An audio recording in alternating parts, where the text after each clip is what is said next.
Minister Modi is the boss.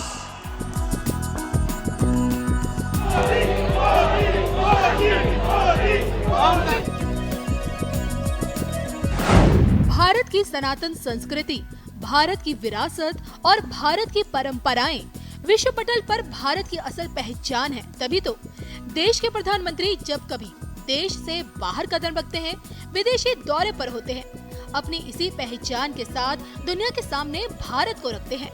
आज के date में पीएम मोदी की दोस्ती दुनिया की जरूरत और मजबूरी दोनों बन चुकी है। तभी तो विदेशी धरती पर भारत के प्रधानमंत्री का भव्य स्वागत।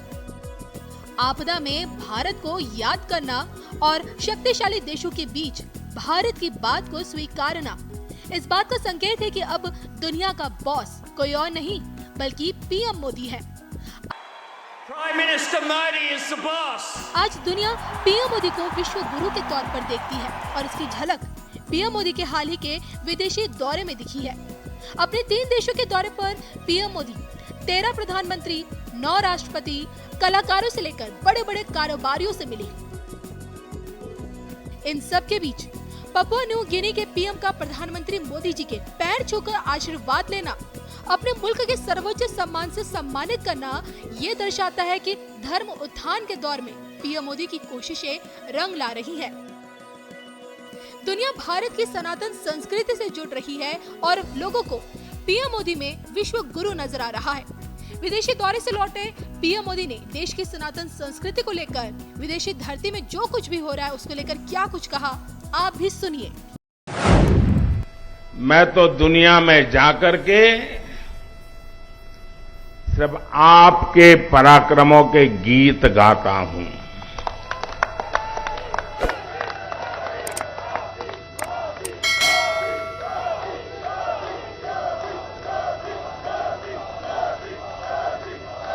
मैं दुनिया के देशों में जाकर के दुनिया के महापुरुषों को मिलकर के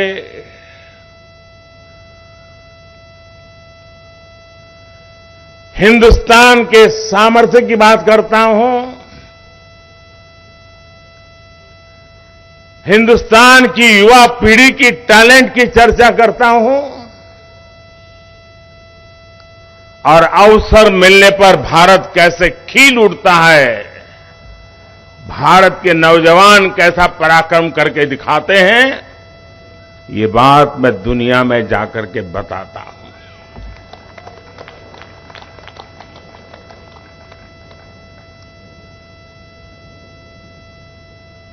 ये बात मेरे खाते में इतनी जाती है कि ये बताते समय मैं संकोच नहीं करता हूं। मेरे देश की महान संस्कृति का गौरवगान करते समय मैं आंखें नीचे नहीं करता हूं, आंखें मिला करके दुनिया से बात करता हूं।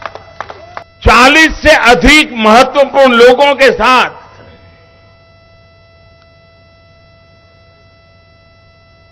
मिलने का अवसर मिला और एक बात जो शायद हिंदुस्तान में जिसकी चर्चा बहुत कम है, और क्यों कम है वो तो समय बताएगा, जो भी नेता मिलते थे, खास करके G7 समूह जो दुनिया के समृद्ध देशों का समूह है, वे भारत में G20 के जो प्लानिंग हुआ है और उनके देश के लोग उन मीटिंगों में यहां आए हैं, वापस जाकर के उन्होंने वहां रिपोर्टिंग किया है। भारत के नागरिकों ने G20 समूह की करीब 150 से ज्यादा मीटिंगें हो चुकी हैं।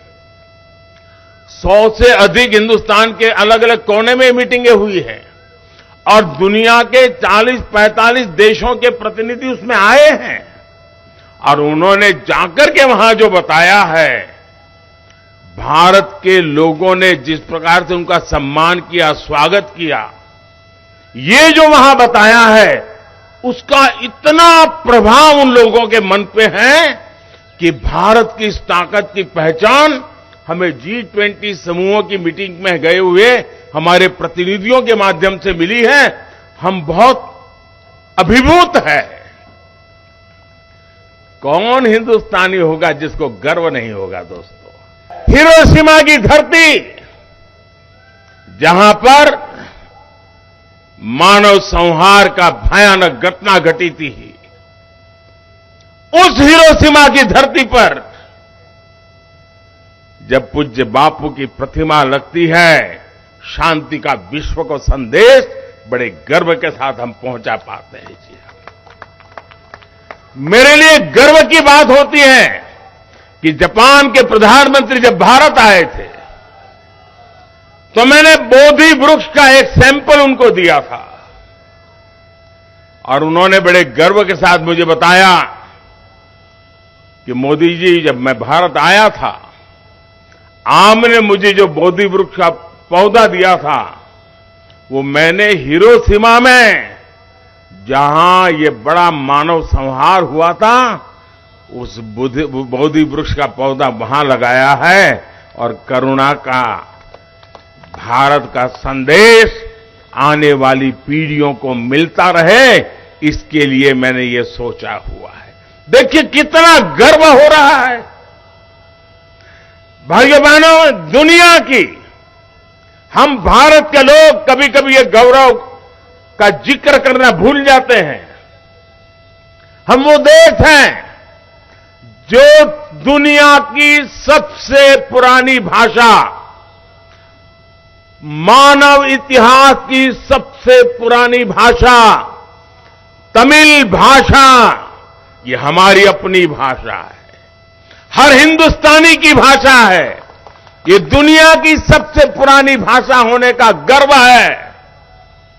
और जब मैं पीएनजी में वहां के गवर्नर, जिनके पूर्वज भारतीय हैं, उन्होंने तमिल भाषा का महान ग्रंथ तिरुकुरल का पीएनजी की भाषा में भाषांतर किया और उसका लोकार्पण करने का मुझे सौभाग्य मिला।